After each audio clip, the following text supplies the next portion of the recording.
J'espère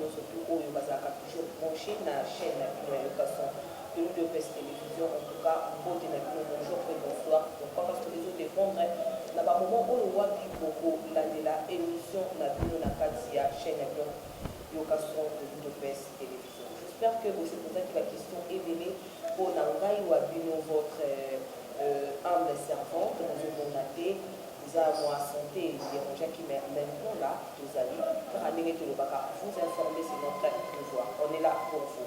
Sans plus tarder, notre cher téléspectateur Léo, Nazali a invité Nangaï, je suis passé le plateau, car on est comme d'habitude. Nazali a invité Nangaï na plateau avec la prophète Arnold de l'église Arc-en-Ciel. Si vraiment, pour ça, la plaisir, la caméraman n'a vu son Piscas, le Piscas. Donc, on a invité le prophète Arnold de l'église Arc-en-Ciel. Bonjour, prophète. Bonjour. Comment allez-vous? Ça va aller par la grâce de Dieu. Au cours de la mission, Matissa, moi, vous voulez parce que les spectateurs vont faire des ordres de cadeaux. Lundi, il y a une occasion de tester les maisons, mais il y a toujours des affaires bien. Pendant la mouvement, il y a déjà. Parce que vous se posez la question, tant de questions. En fait, avant de se monter, avec les lignes, des okima, l'église des Alakawapi, adresse précise, juste pour la salle, un petit rappel. Oui, nous avons un prophète de l'église Arc-en-Ciel. Oui, nous avons un nouveau Salongo, le Salon, nous sommes là. Nous sommes là pour la pastoralité, nous avons assistant social, et responsable de l'événement de la miséricorde qui se trouve ici. Merci beaucoup, prophète. Prophète, nous avons prophète qui nous a consacré. Soit ton rôle là, la norme, la tombe, la qui peut couper prophète. Non, un homme de Dieu, il faut oser la consacrer. Il faut consacrer. Il faut nous la consacrer, ordonner. Ça dit, ce que vous n'avez pas voulu monter. Comment tu peux dire que je suis l'homme de Dieu? Il faut que tu sois d'abord encadré. Tu peux avoir des dons, mais il faut encadrer, prendre, après qu'il va consacrer, va finir la mise sur le bateau, afin que tu commences à opérer. Comme le prophète Amoudabou, je suis consacré, ordonné. Et la femme des pasteurs aussi, je le salue à ça. Apôtre Gabriel Adoula, là où vous êtes, que Dieu bénisse. Là, c'est une responsabilité. Vous êtes l'église Arc-en-Ciel. Vous avez l'église Naïmoko, et vous avez pasteur titulaire, ou soit vous avez pasteur adjoint.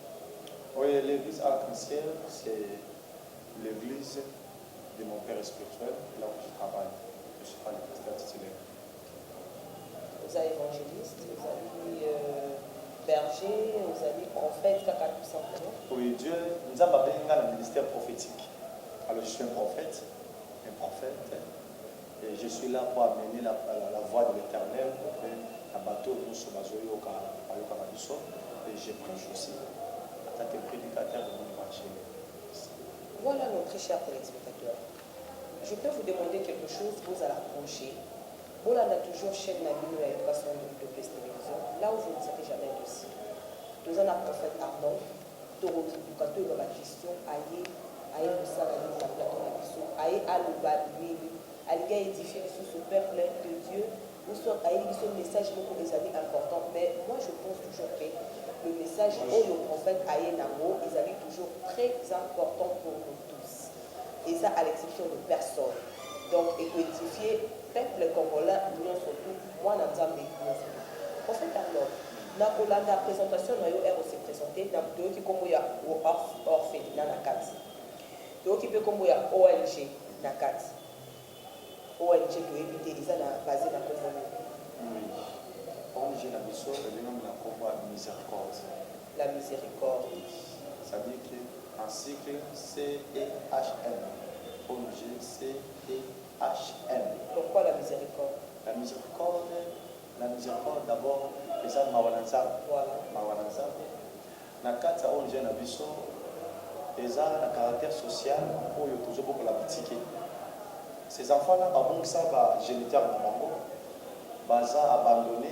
Maintenant, ils ont 5 mité mayamawa, to batumbo yamawa, bata la Bango, pour l'homme baza la utile dans la société. Il y a une inspiration à Kongwane Ilanga, il y a une miséricorde, c'est-à-dire mawa, mawa par rapport au bateau à Sakakati, banu bazobi Kakati, on fait mawa, l'inspiration. En fait, et comme il a eu déjà ôté à la carte, il y a un bus, taxi, bus, il y a un commun, il y a tout et tout, est-ce que comme il a ôté à la carte, oui. On a été à la bus. Ça arrive. Na matin à évangéliser bandeko. Après si mon yango na sollicité tout na conscientiser ba nzambe autant sabango que il y a un travail, il y a des devoirs que Dieu nous demande à nous en tant que les enfants de Dieu tout ça yango parce que na boki ote ya yo na zolo bala na prophétiser mais ceux qui na kati na nga na za na bolingote na za nzambe te bolingo ba pouvoir ya na ba acte na ba acte.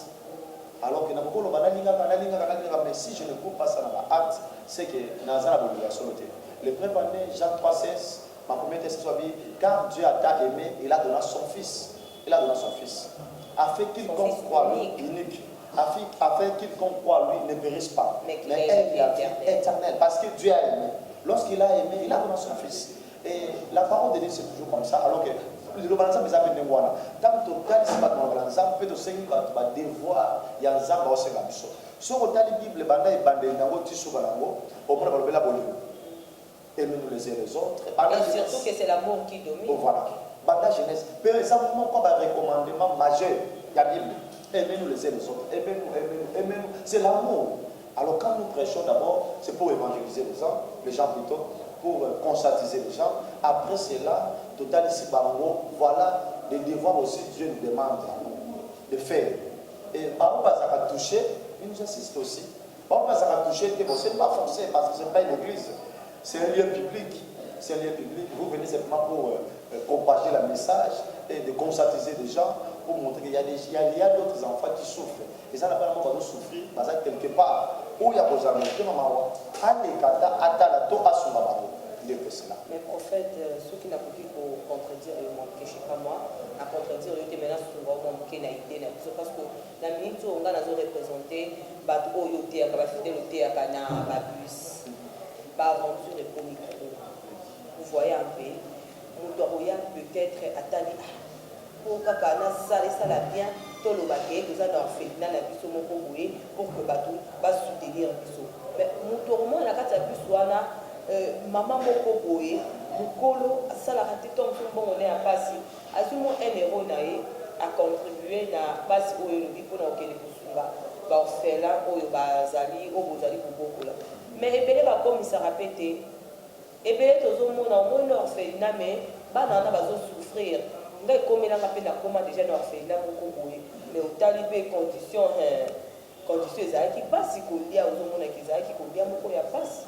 S'il y a moyen d'expliquer à l'explicateur, nous faisons l'éducation. Oui. Premièrement, tant dans ça, il faut habiller de la bite, il y a aussi et ça, là, je me dis que Kabela est noté. À comprendre n'était pas si mais de quoi Bela lui a dit douleur, il y a une négligence. Ce qui prophète ça dans ça parce que c'est une histoire bizarre. Dans une histoire moins bizarre, je crois qu'on a relaté un peu la Bakebele. Premièrement, ça une passion qui vient dans mon cœur.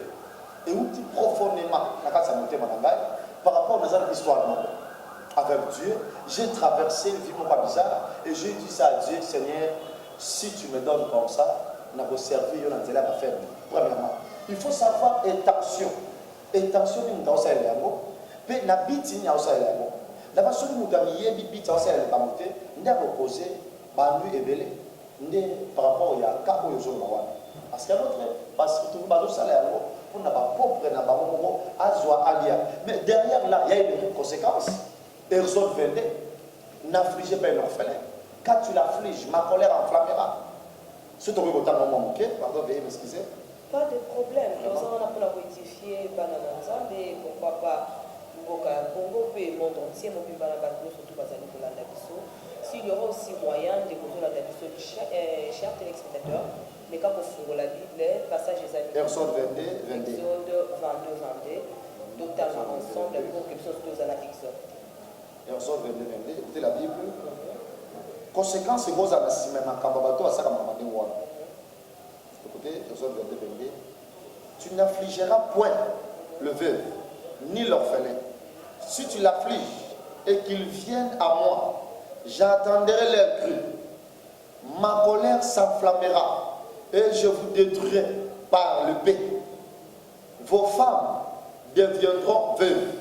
Écoutez, et vos enfants orphelins. Voilà les conséquences. C'est biblique. Quand tu le fais ça, on comprend les théories. Voilà les conséquences et aux amis. Et n'oubliez pas, tous ces pays ici-bas. Matthieu 7 à 12, la Bible dit, tout ce que tu veux que les hommes fassent pour toi, faites ça pour eux. Nous sommes mais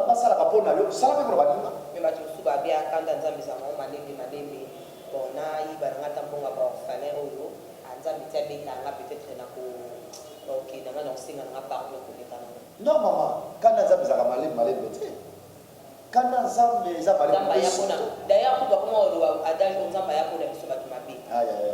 non, et ça mal, ça dit Aza a compris comment ça fait mal. Aza mal à faire. C'est pour cela que nous avons une question de Bosso, ou bien le prophète ou bien aux allants consacrés. Et ça n'a pas le prophète de Bimeli. Alors alors comme ici prophète a remis la tisa. Et ça le prophète a négoé. Il ne connaît pas qui disent, ça dit ni niveau dans ça na zawapi. Alors que le collage ça dit bien enfermé, alors que quand on a collé un bateau, on a orienté, c'est pour ça que nous avons à cause de manque d'enfermement, nous avons besoin de l'église. Nous avons besoin de l'église, tout le monde nous sauve comme ça. Parce qu'un homme de Dieu mal affermi, à une chance, c'était orienté, à me là où on a une vocation, dans l'autre, alors on a comme pasteur, à me nommer un archibishop. Prophète national. Donc voilà. Prophète national, au prophète des nations. Mal affermi, on t'a dit que mon azate, à ma place, mon côté. Le coup, on me disait 3 versets bibliques. Yohan a dit à cette église, et ça va aller, Yamba, reste tout ma sœur Baligara. Nous dit la bandia, bon pour toi, il m'a dit prophète Funa Bamasser Talangay. Pendant que vous êtes à Langaya, nous sommes en bas de ta poto. À ce moment-là, on s'est regardé, où me la date, moi, nous parlons de l'eau par exemple. Sur ça, il y a que ma sœur Talangay. Pendant que vous êtes à Langaya, nous sommes en bas de la Kenya. Précisément, ma simanimba, à ce moment-là, sans effet de prophète. Prophète de la Bamakima. Les gens ne parlent pas de choses. Mais il faut que tu aies le prophète au hôtel Wabi. Pendant que tu es mal affermi, il va que le rosal va dégâts et belé. Et ça va dégâts belé parce que oui, maman. Après ça va aux âmes. Ceux qui aux âmes montés aux âmes retournent d'aller au Rabolamini, n'a mis sur la nous sommes à Tababi, aux hommes à Tabasalanzam. Et comme il passe, au moins, nous voyons un arbre dans son banc. Faut moi y avoir tout le monde me voit, mon gars, mon sang, aux hommes on n'a pas d'affaire, mais moi, ça va mais division, divorce. Il y a beaucoup de prophètes, ne faites pas ça. Ce qui sont dans l'obité, quand on le retient, au moment où ma campagne est comme la famille, on va se retrouver dans la balle à cause d'un mot, ma prophétie mal placée, ma balle est banzanie. Vraiment, mais ce sont des choses là bizarres. Et ça manque qui a fait un sément, mal affermi. C'est pour cela. Prophète, il y a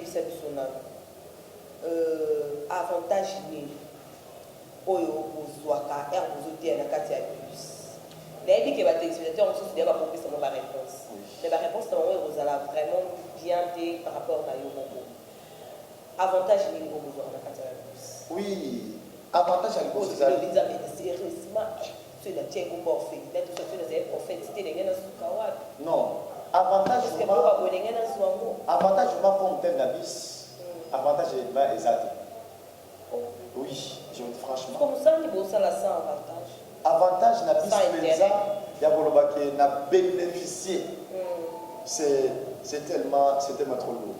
C'est trop dur. Et si nous passons la débisse, comme nous l'avons fait là, tous en appui, nous avons ma partenaire, je suis le responsable, le fondateur, le président fondateur de l'OFENALA, et Nabimakango n'a sentiment pour appeler peut-être pour ben dans conscience ça va. Nous avons conscience à koya kotal, à koki koya, comme de la koya n'a été, à koya kotal, analyse sungi na yebe, à komi matabiki, à komi matamwa losu banamadi. Sauf que nous avons ensemble au bazar rempli du Saint-Esprit. Nous avons ensemble à quoi pour les cas. On peut pas les cas dans l'étape. Voilà. Parce que nous ne passons pas ça. Tantôt nous soyons qui a senti c'est ma vie. On les a vu à contribuer. Nous avons quand les cas et ça c'est très difficile. C'est très difficile à s'arrêter. Mais pasteur, qui est prophète plutôt, qui pour ignorer quand même avantage aux avantages de Salawana.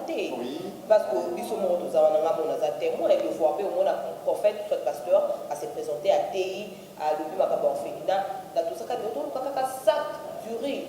Nous avons un sac du riz. Pour te lier ça, banana, et nous avons appelé cet exemple, oui, la carte pour notre bébé, qui a 3 mois. Azom et la miliki mingi, Azom et la bouillie mingi, sur le costume de la France. Bon, pour ne pas citer les noms, il y a pub. Oh, on a moi nini, moi boîte de lait, ça moi bien. Moi, je peux me 20 euros d'ailleurs, 20 dollars d'ailleurs. À municipal, à son des avantages. Oui, et ça, les avantages n'a été, et ça, l'avantage à Bana. Mais au moins aussi. Les avantages à Bana. Les avantages rares, et surtout aussi à Congo. Parce que dans le Congo, comment on t'a sur les aventuriers. Dans le Congo, parce qu'il y a trop des avantages. Et comment attendre de son ambassade? Il y a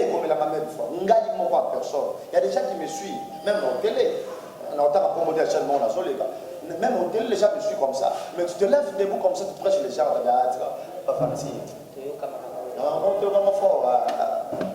tu prêches les gens. Et au moment où la place sur le terrain, il y a des gens qui ont des problèmes là. Ce que tu as parlé là, c'est moi. Tout ce que tu as dit là, c'est ma vie. Mais, non, il y a parce que, ça sirte, nous avons dit maté, par rapport aux armes à Camboyo, ils ont les cas, église, ils ont les kissa, c'est les exemples, ils ont les kissa, et surtout, ils ont les kissa. Et surtout, ils ont les kissa. Surtout, surtout, on n'est pas appelé, les appeler Bana. Oui, oui. Il y a un moment de la question affermissement, mal affermi. C'est-à-dire ça orienté. Des avantages. Qui s'y était. Au moins, nous devons ça les cas. Ceux qui vont prendre yoté. Et ça la garde. Ça va, nyoka. Ne sont pas prendre yo oye bana bandela awa ba yebisanga bana kaboye bakenda kaboye basuka kaboye nzoka na makamwanza pesa na ba place où ils ont interdit na ba interdiction so ko sim na ba interdiction d'officement aux échouer alors ils ont na ba ko milinga ko misala alinga misala akongo simba simba et na suka ko miye bateke ils ont muirier puis ils ont aussi sa dignité ya ba sali muso ba tla la simba ndefé des avantages passe oui, des difficultés oui, pas de difficulté, elle est aussi la critique. Il y a des gens qui te critiquent. Alors, tu as même à ta tête, nous sommes des comme ça, critiquer. Si vous avez assez de temps pour la voyer, vous avez payé, il y a un banayo. Mais tant que vous avez un a su audace, il y a un critique. Non, mais si vous avez un ah bien, vous avez un salaire. Vous avez un salaire. Tandis que dans le monde, on a mis un bon bazar. Il y a des gens qui ont l'argent, mais bon, il y a des gens qui ont des bêtises. Au ticket de moi, c'est mon lumbu, au l'équipe bêtise, il y a des gens qui ont des boulot, on a des découplages sur ma zumba, il y a des quoi dans une jeep, il y a des bêtises, aux oiseaux, mais si on est normal, il y a bien aventurier. Mais comment on peut dire mais nous sommes des humains, nous sommes des humains, tous les grands c'est là. Mais en fait, beaucoup de choses bon, beaucoup de choses moi na téléphone pesa alors pona yo ka pe pasteur moko na kati ya taxi alobi abi tozolanda nzembo ya Redi ya Miss artiste musicien papa place osali en tout cas topesi yo mbote nzembo libala tuna sa pasteur azokama bi en tout cas peuple de Dieu nzembo oyo eza nayebi te ezaka na conseil moko non oyo ezalaki inspiration divine. Mais maman, la Bible dit, est-ce que la native elle-même ne vous enseigne pas? La native. Pour être un bon enseignant, pour être un bon enseignant, il faut apprendre aussi. Tu vois. S'il y a une prédication, il n'y a pas de mal là-dedans. Mais dans ce terme, la papicité, ça, mais il y a pas tout. Le roula de la maman, moi, si y a là, la boy, moi, on va le roula kayaki, et aux hommes, même dans les clips, aux hommes, sa façon, yango. Ma fille à moi. C'est quoi, pasteur? N'a pas clip, pesaka, et on les canadien là. Ouais. Mais je suis là à la maison, nous avons les télé. Je suis parent. Moi, 2 minutes pour tard. Oui, n'a pas d'andap boyé. N'a pas d'andap boyé. À 5 minutes, ça prend. Ça fait boyer. Les enfants, ils sont là. Papa, laisse-les. Les enfants. Les enfants. Parce que les enfants, ils sont des enfants là. Il faut payer ça par vos privilèges. Non, il papa tika, monsieur Otalboy, 2 minutes, non, les enfants ne peuvent pas regarder comme ça. Parce qu'il n'y a pas de sentiment à recueillir, mais comme gauche à droite. Parce que ça n'attend pas mon pied. Alors il disait, mais tant que mon papa va de Taliboyer, on s'est dit, non, la femme peut pas regarder le carré chasseur. Au lomo de Yamo. Papa, laisse sa chambre là, c'est le messétel. Mais ça m'a dit, voilà. Les messieurs qui a chanté ces chansons-là. Voilà. Et la vie à un moment, elle a dit, elle a dit à Banque de Soussou. Avec les retards avec sa bango, nous avons remarqué mon responsable intellectuel. Il y a ça qui plaisir dans ma marque. Azuma, on est à mon gars, ça y est. J'ai vu ça. N'a quelqu'un qui n'est pas invité. Bon, tant que invité, on va invité quelque part, fait ça bateau. Aux aplaces, aux étés. Nous avons des pasteurs, nous avons en fait, nous avons mais ne voici moi, il y a mon gars, il y a voici. Ateyewala azobini sa etiana ngoli mais quand la ndio mwana wana mkia mwasa zobini labo osoma na ke mapesa na venir ya mwana wana kisa ba homme de nuit puis bazokota déjà ba femme de nuit bazokota mais c'est ça qui crée des mauvaises choses dans la société na biso nde ya komoni biso tozala plutôt le contre antivaleur parce que na kati ya ONG na kati ya ofenda bana baranga comportement na bana na kati na oyebisa biso boza na combien des enfants na kati ya ofenda na miséricorde ma orphelin miséricorde nous avons au moins 65 enfants 3 bébés 3 bébés à âge 3 bébés de 6 mois 7 mois et de 3 mois et 2 semaines bana bino bozora bango ndenge non, seuls les orphelins, deuxièmement, nous avons 3 catégories.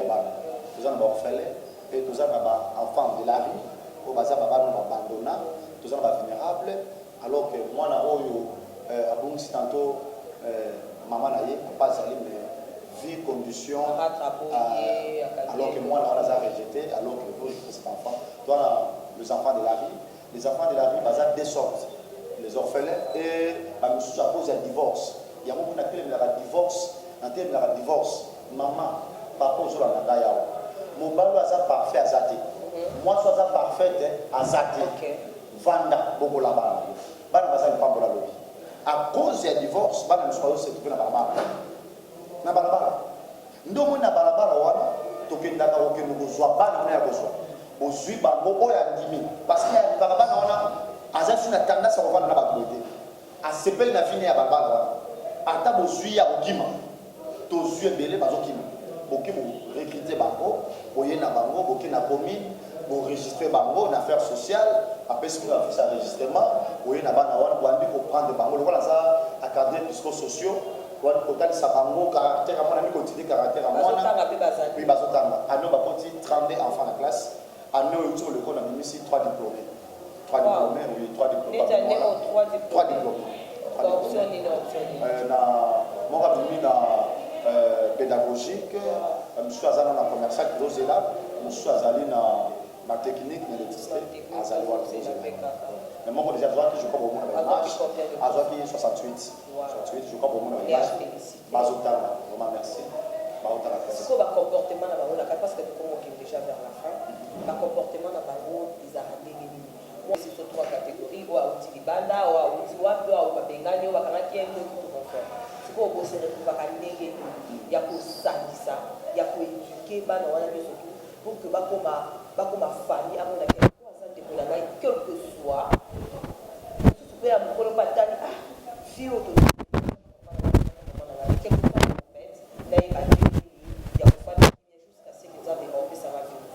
Oui, premièrement, je suis un cadre psychosocial. Donc, il y a une question. Après, il y a pour moral, il y a pour conscientiser Bango. Et chaque le matin, je suis là pour conscientiser Bango. Il y a pour ça Bango à venir, il y a côté à Bango chaque moment. Puis il y a pour la savon zélé à Zambé, et là on a le bosso pour conscientiser Bango, pour la savon zélé à Zambé, côté à Bango chaque moment. Et au moins, afin que Bango Bazo Kamate Yawana, tous les personnes morales, elles ont adapté la morale. Morale, les alakata, aux autres personnes la morale, et aux autres placer application dans le cadre de Bango. Moi, dans le bas, il y aura quelque chose comme ça. Ah, bah, le bas de Zaraboué. Ah, tu vas aux Zaraboué. Au moment où on est aux hommes, ça y est, à Zonga, moi, dans la Katesika. Au moment où 6 mois, 7 mois, comportement, tu as été dans mon baba, les scènes et Kofi. Adapter directement comportement au lieu à côté de l'État a ou soit typiquement car besoin pour dans lequel il soit côté pour la quelque chose.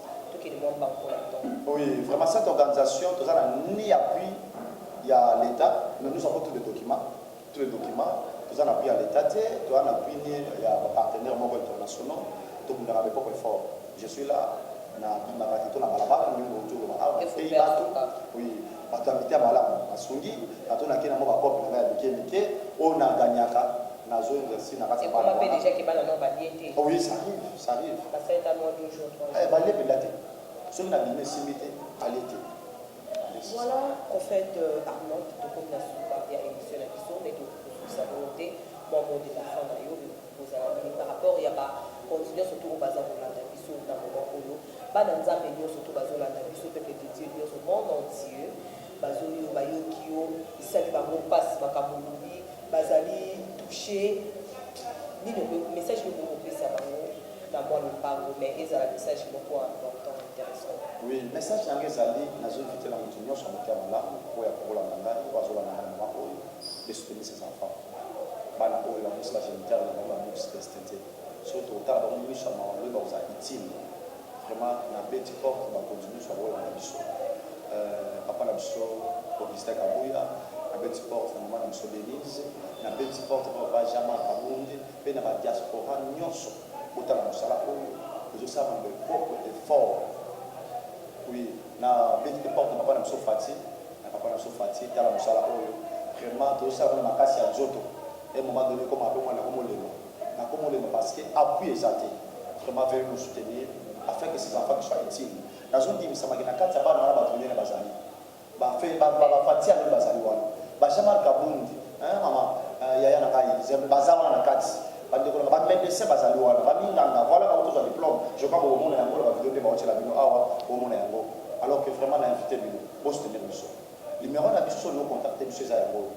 Plus 243 81 30 83 18 D.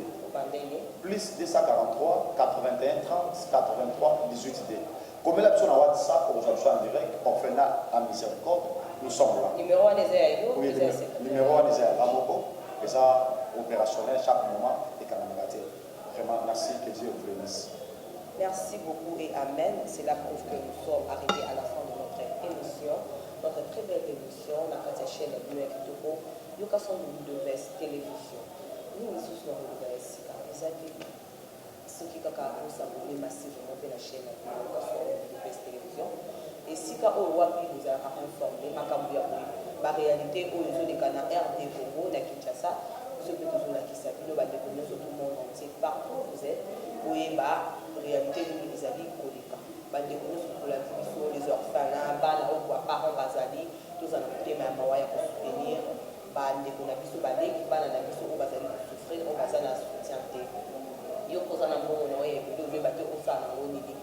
c'est le moment peut-être les alliés, moment où ils ont battu pour soutenir beaucoup aux doigts, où ils ont là. Il va soutenir, bien le numéro, on a surtout mon numéro au candidat, bien le numéro, il y a eu de presse télévision, tu reviens à Papa Arnold, ici, car on va te représenter, nous, surtout pour la service. Moi, je vous dis, au revoir, mais ça, pour qui aussi les émissions vont être sans pourtant saluer et remercier toutes les équipes techniques. Namoni Bongo Piscas, Namoni Taylor Mouba, Namoni ma confrère, ma concert, il y a eu qu'à son de presse télévision. Tony Gibilomini, pourquoi pas d'aller mon co-président de Fin KTD. Au revoir et à la prochaine. Bye.